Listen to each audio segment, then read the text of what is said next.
Welcome to the channel of LegaLEdge. My name is Palash Sir, and today here we are to discuss what are the career options in the field of law as of 2026. बहुत सारे लोगों का ये सोचना होता है कि law करके usually या फिर mostly what people do is they just argue in court. There are a lot of courtroom proceedings, dramas, TV shows based only around one aspect of your career in law. So I would say practice in terms of an or in capacity of an advocate is just one walk of life of the entirety of this ecosystem has to offer you. So it's just one walk of something that you can do after choosing law as your career. So, to set the expectation right, this will not be a motivational session. This will be rather the more of a, I would say, reality-driven session where we'll be talking about all the possible options that are present in the field of law, in the ecosystem of law, as of 2026. So, without further ado, so anyone or everyone who is not happy in doing what they are doing currently, whether in terms of their professional career, whether in terms of their personal, anything personal that they are doing, is because the devoid, or I would say because they're missing out on either of these four things. So when choosing a career, you need to make sure that all of these check boxes, ikigai, like the Japanese word, these things overlap when you're picking a career because your career is to stay with you for your life. So when you make that decision, it should not be in rush. It should not just be motivated by something short term. Rather, you need to think all of these things through and find out something, a common intersection of all of these points. So for you, you need to find out what you love, what you're good at, because it's not necessary that something that you love, you might be actually good at, right? Then you need to ask yourself what the society at large needs, and if that thing can provide you a sustainable source of income, right?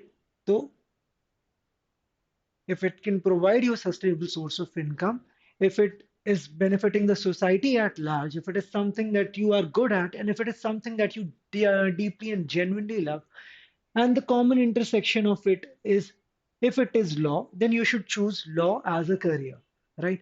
So that I would say this decision after the intersection of all of these four things together will give you a much more fulfillment in terms of your longevity of the career. So 5 years down the line, 10 years down the line, when you think of or when you introspect whether you chose the right profession, these because you did it after finding out that it is an intersection of all of these four essentials, you will not regret it, right? So you need to ask yourself if uh, if it is the, I would say, novelty of the profession that inspires you, if it is just something that you are inspired by in the short term. For example, मैंने Better Call Saul देखा और मैं या फिर Suits देखा और मैं inspire हो गया कि यार I want to do corporate law, I want to practice in court, and that is why I'm choosing law as a career without मतलब checking out all the other possibilities. Then I might be in it for the short term, right? Or my motivation might not, or might be short-lived. Whereas we need to find out something that motivates us for the rest of our life, right? So you need to ask yourself this question. You need to ask yourself whether you're in it because of your family pressure or whether you genuinely want to pursue this field, because this is an ever evolving field. This is an ever learning. You need to have that learning acumen with you because there will be constant updates on a day-to-day basis, right? So you need to be very well versed with that. So moving on, like I said, कि सबको लगता है, most people think that the field of law, one of the most important and one of the most, I would say, preferred sources or jobs is of a litigation lawyer. So we'll just discuss about that quickly. So arguments are not the reward, they are just the starting point, right? You need to understand, you need to build a, when you, if you're a first generation advocate, right? So you need to have a very much, I would say, practice or prep before actually arguing in the court, right? So you need to do a lot of drafting, you need to do a lot of filing, you need to do a lot of waiting, you need to observe your seniors, you need to be very well versed with the professional ethics and conduct of the court. Only then you can succeed as a litigation advocate, right? So this will demand time, this will demand a lot of, I would say, practice. You need to talk to yourself in the mirror a lot of times, right? So you need to build that confidence when you address the judge, right? When you're litigating. So this will require a lot of groundwork, a lot of dedication, but this also rewards you with a high, I would say, return on your investment. So we all know that the senior most advocates of the country, they don't have a capping per se, right? As to how much they charge for, I would say, their submissions or their appearances. So it's a high risk, but at the same time, very high rewarding aspect of this career. Moving on, in terms of corporate litigation, right? So, यहाँ पर there is no courtroom drama involved, right? It's basically just your structure, your deadlines, you work around the clock. The starting salary is reasonably better than of a first generation advocate who's starting off his or her practice at the court. So the salary in terms of the job security is better, but at the same time, this is demanding in terms of your time, effort, and energy. So and then there is no courtroom hands-on direct experience. So it's mostly an office-based setup where you are doing the best of your, making the best out of your learning through learning and internships, right? Then judiciary as a career. So judiciary, as we all know, कि now after straight after graduation you cannot appear for the judicial services examination. 20 मई 2025 को एक judgment आया था by the Honorable Supreme Court, which mandates that you need to have a 3 years practice before appearing for this particular examination. So now, as opposed to what it was possible previously, where you could just appear straight after graduation. Now there's a buffer period for 3 years where you get to learn, where you get to, I would say, practice, understand courtroom ethics, the same which would potentially apply to a first generation advocate while they are learning of getting their getting themselves ready for litigation. तो वही in that sense itself आपको आज की date में 3 साल की compulsory practice is very very important before appearing for judiciary examinations. Judiciary examinations के बारे में एक और interesting चीज बताता हूँ मैं. So I was just listening to a podcast where one of the person of the podcast said कि जो trial होता है, it is never between the parties because the parties know what the truth is. The parties know, the parties who are proceeding know what the matter, what the substance, and what the real issue is. If they're guilty or not, they know it. If they've wronged someone or not, they know it. It's the judge who is at the trial.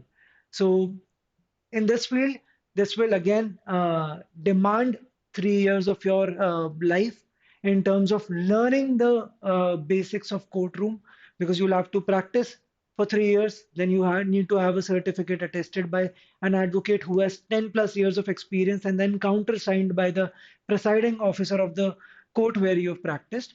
And in this sense, this will also build your courtroom ethics, etiquettes, experience, and temperament because as a judge you need to have that sorted more than anything else. You need to have your temperament, you need to have your understanding sorted more than anything else.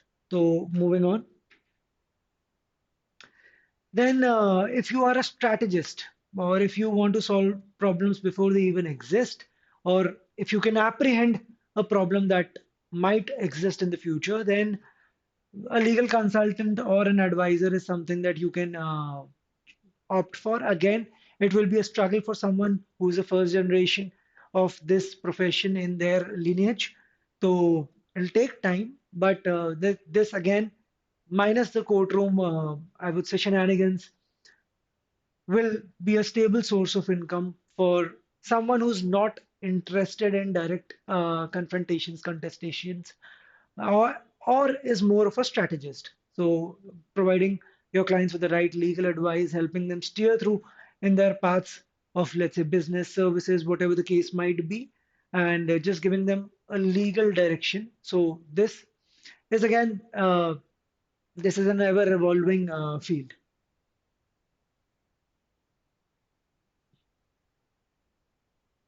Then cyber law, as we all know, uh, आज की date में everything is online. So you need to have an in-depth understanding of all the laws, provisions that are applicable. जैसे पुराने prior to the new criminal laws, तो electronic records कहाँ पे Indian Evidence Act के किस section के अंतर्गत कहाँ पे relevant है, all of that you need to know hands-on and need to have an understanding, in-depth understanding of the cyber laws and a lot of case laws you need to know uh, ever-changing dynamics of whatever the precedents are in terms of what is happening in India, what is happening internationally. And so this is, I would say, the most evolving field of law or career option in law available as of now, because the world is shifting towards every day there's a new tech enhancement, new way of life to make things easy for us. So this is in another, I would say, interesting field of law where we can explore our options. You need to also have a certain, I would say, degree or certificate from any, like for example, Asian School of Cyber Law or any other similar organization that basically supplements your I would say preparation as a criminal, as a civil law expert. Then writing in academia, so you can be a legal content writer for any edtech, for any publication, right? So academia is another field. You can even choose to do LLM, right? So CLAT PG, CUT PG. You can appear for other LLM entrance examinations. At the same time, you can do UGC NET and get into academia altogether as an assistant professor. So, or you can pursue PhD. So this is another, I would say, aspect of law as a career which we can explore because, matlab, not everyone is meant for arguing. Not everyone is meant for courtroom drama. So writing and teaching is something that can be explored or that might pique your interest depending upon your personality and depending upon all the factors that we've discussed till now, right? If it makes you happy, if it earns you money, if it is something that benefits the society at large, and if it is something that you're actually good at, right? So writing in academia, right? Then there are certain careers which are niche and they're pretty modern, so a lot of you might not readily know about it as well. So you can be a human rights advocate, and basically you'd be working for a lot of NGOs, doing a lot of social work, and a lot of people also do it pro bono, right? So then there are then there's legal journalism, so media houses, etc., etc., reporting on the, I would say, parliamentary side of things, right? Executive side of things, as well as judicial uh, decisions, है ना? And pendency of cases, whatever might be. So this, in a nutshell, will include anything and everything that is happening around the field of law, right? Then a legal analyst, basically research, compliance, etc., etc. So these are again a few niche career options which law as a field, law as an ecosystem provides. Moving on, इसके अलावा भी बहुत सारे options हैं. Then there is government law officer examinations, right? There is उसमें आपका SEBI, RBI, etc., etc. Then JLO, DLO. There is Judge Advocate General if you want to be an army officer as well. So you can appear for that as well. So, uh, in a nutshell, law as a career is not restrictive of just one thing or one or two aspects of the profession. Rather, it provides you an entire ecosystem, an entire learning where you can choose in your law school. You can choose while navigating your law school. You can choose which field or which side of law attracts you the most and make the best decision for yourself. But then, before we move ahead of making that decision, you need to ask yourself the four fundamental questions. Is it something that you're good at? Is it something that can make you money? Is it something that benefits you at large? And is it something that makes you happy? And common myths about law that we should debunk is that not necessarily anyone who's good at arguing might be a good lawyer. Not everyone is Saul Goodman. If you've seen the series Better Call Saul, you know he's good at arguing because, but at the same time, he's a good advocate. So he's a good lawyer.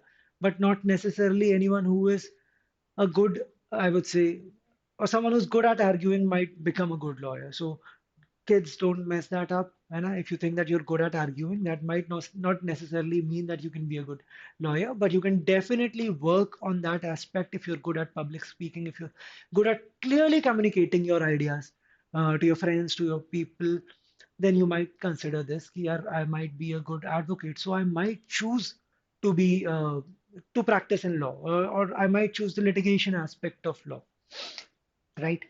Fluency in English is helpful but not mandatory. So, especially for someone who chooses litigation, so in the subordinate courts, the mode of arguing is mostly the regional language or Hindi, whatever might be applicable. So, your fluency in English would rather not come in handy while you're arguing in subordinate courts. Your your concepts in law, your direction on how you chase a particular issue or point, that is what will matter, and your clarity of thought. Then memorization is not all that important, but when required, you need to have that clarity of thought, and you need to have that direction. So, memorization is again something which is secondary in nature.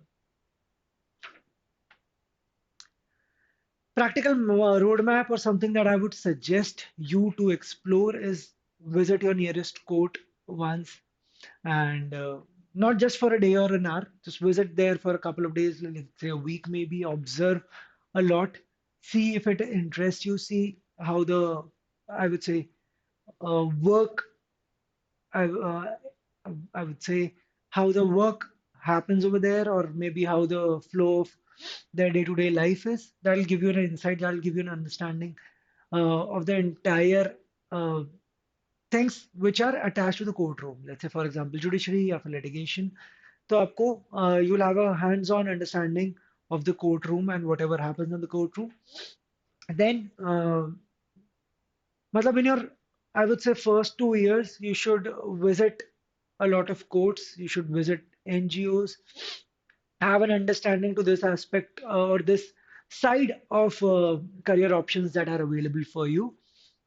Then in your penultimate years, you can choose specialization based on your interest. So the first 2 years of your law school, keep it very exploratory. If you choose law as a career, आपका 5 साल का, if you're opting for an integrated law program for the first 2 years, keep yourself open to a lot of ideas. Don't restrict yourself. Even if you have family pressure, you take up some time from your family to ask them that you want to explore, because law is an ecosystem, yeah. So it's not just restricting to 2 or 3 careers, or maybe something that if you're not a first generation lawyer, you're like someone in your family is a practicing advocate, so you might not necessarily want to fit in, and matlab, you can explore other options in law, right? So you ask your family for that bandwidth and explore these options for the first couple of years, and then from matlab, third year onwards and your penultimate and your final year, make sure you are in the right direction. You are pushing yourself towards something that you want to be for the rest of your life, right?